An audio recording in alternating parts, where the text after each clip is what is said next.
FlyQ EFB from Seattle Avionics. Let's talk about weather. There's a number of different parts of weather in FlyQ EFB. Some have to do with the map, some are text-based, some have to do with the internet, some have to do with ADSB. Let's say that I was planning a flight in Miami instead of at the Seattle Avionics office. Let's jump the map to Miami by typing in the search box. Just type MIA, hit search, and then I'll hit the map button right there, and the map immediately jumps to it. Now let's talk about weather. I'm going to hit the layers button on the map bar on the left side. If you notice, there's an entire column, or half column anyway, of weather topics. There's radar, satellite IFR, satellite visible, and so on. Let's take a look at each of those. I'm going to turn on the radar layer, back it up a little bit. As you can see, the weather is pretty crummy right now. I picked Florida because Florida often does have bad weather this time of day.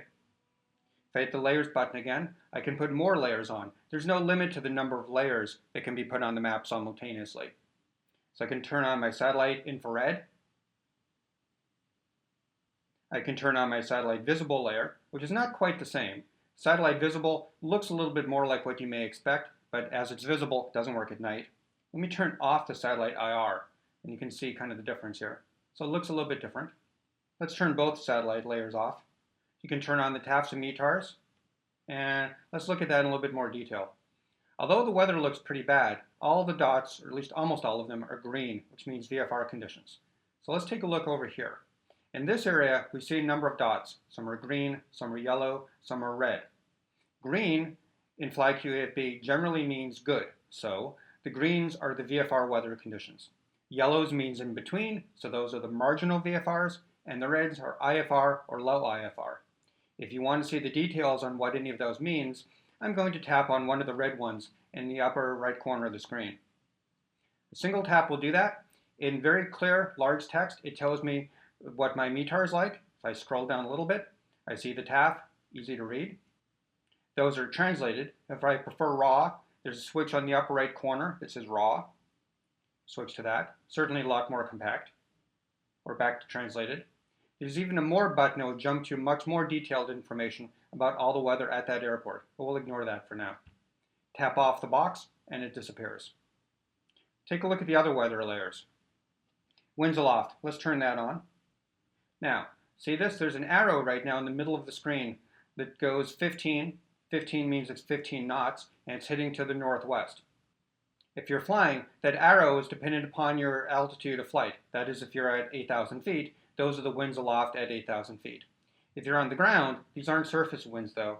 Instead, we default to your default cruise altitude, which is typically 7,000 feet. So, since we're not actually moving right now, these are the winds at 7,000 feet. Let's take a look at some other weather layers, in particular the airmets and sigmets. This is a particularly nice feature of the product. Let's back the map up a little bit. As you can see, on the western part of the country, there's actually a lot of very complex shapes. So how do you determine which one's relevant to you and which one's not? Well, let me show you. I'm going to tap into the box kind of in the middle of the screen. There's a diagonal rectangle. Let me tap on that. As you can see, it's very complicated. There's a number of different things. But there's a graphical representation there on the screen showing you where your airplane is. Again, we're at the surface right now. But it shows you the different types of airmets and sigmets and the different altitudes at which they are relevant. For example, there's a big yellow thing, which looks like it's relevant up to 39,000 feet or so. Some of the red ones aren't relevant until you get over 25,000 feet. To see more details about any of those, you can either tap the text right here, and then it highlights the yellow box. Tap another box of text and see that. Or, what I think is more interesting, is to tap the graphical representation, because you don't have to read all the text and figure out which one's relevant. So I'm going to tap the red box, which is on the low side on the right. So when I tap that, it immediately tells me that's a turbulence one, and it gives me the text. If I tap on the box on the right that has the actual information, it shows it to me much larger, and I can close that. So that's the way we do the airmets and sigmets. It's very graphical. Notice on the map, as I highlight one of them, the particular one that I highlight on the graphic gets highlighted on the map. Very, very convenient, very easy thing to do. Now, let's take a look at the textual representation. The first thing is, it will automatically give you the weather at your current location based on your GPS. If you simply tap on the Weather tab, you immediately see a couple of different things that are relevant. It tells you at your current location, or at my current location, it's currently rainy and 55 degrees. Yeah, I see my local, my regional, and my national radar. My METARs, my TAFs are right there. I can just flick up a little bit. This actually gives me a series of METARs and TAFs in the area, not just one. If I keep scrolling up a little, I see winds aloft, and it tells me that the winds aloft are coming from the Seattle station. And it gives me a weather briefing of my current area. If I want to see the weather briefing larger, I simply tap in it, and I see the full-blown briefing. I can email that or print it. I'll just hit done now. If I go back up here, and if I wanted to read one of these METARs or TAFs, I can simply tap in it, and I see it much, much larger. Much easier to read. And again, you can flick it between raw and translated. I'll just click done. Other things, if you want to see more detail about the regional or the local or the national radar, tap on it.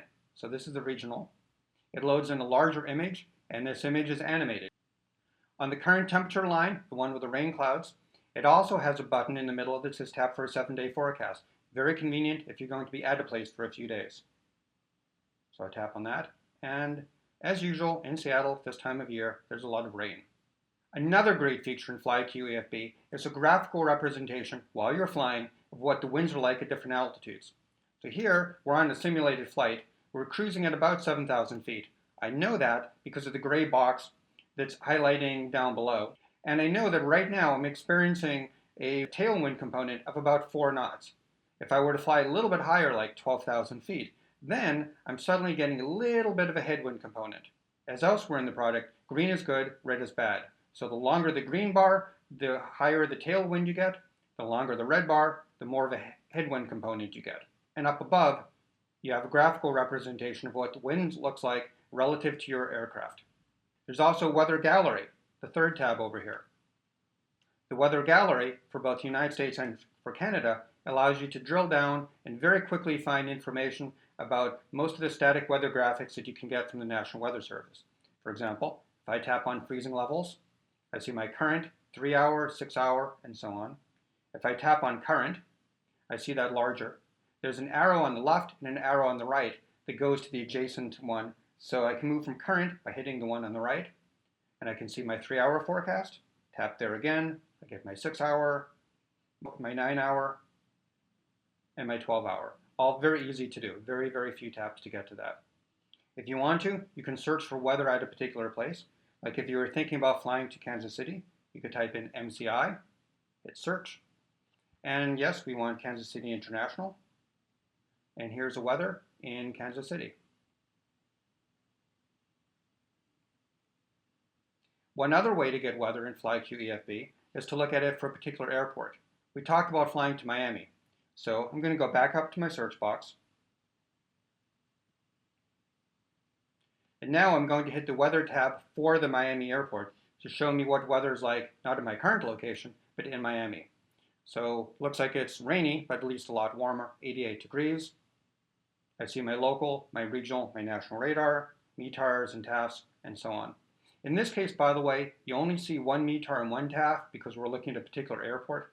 But if the airport in question doesn't have its own METARs or doesn't have its own TAFs, you'll see a METAR or a TAF from the closest nearby airport that does have them. We should talk a little bit about ADS-B receivers also.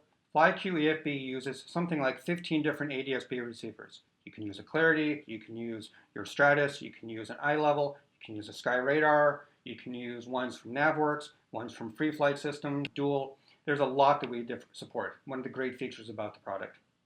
That said, the weather information is not as complete from an ADS-B receiver as it is from the internet. So when you're using an ADS-B system, you'll get radar, you'll get METARs and TAFs, and you'll get winds aloft from the ADS-B system. Satellite doesn't come from ADS-B, and AirMets and SIGMETs does come from ADS-B, but FlyQ doesn't currently parse them. So when you take a look at the weather, you may see a combination. If you want to check on how old your weather is, you can tap in the upper right corner of the screen. There are 4 indicators: the GPS, the weather, WX, and so on. If I tap on that, I see more details. I'll select the weather, and it tells me how old my next ride is, how old my satellite is, my METARs, my winds aloft, and so on. and it tells me the source, whether it's coming from the internet or it's coming from an ADS-B system. If your weather is more than, say, an hour old, you will see that green WX will become a yellow or a red WX. So in this way, you can very quickly see how old your weather is and determine whether or not you ought to be looking at it. One final feature I want to point out is the split screen feature of the product. I find this personally to be very convenient. I often fly in split screen mode like this. Let's say I'm flying along on the right-hand side, but on the left-hand side of the screen, I want to configure this just to show me weather. I'm going to configure these, by the way, slightly differently too. Although I'm in track up mode on one side of the screen, on the right side, I'm going to leave it in north up mode because I find that easier for weather on this side of the screen. So with two different zoom levels going on, I can clearly see that weather is not going to be a factor in this particular flight. All the weather is to the south of me. FlyQ EFB from Seattle Avionics.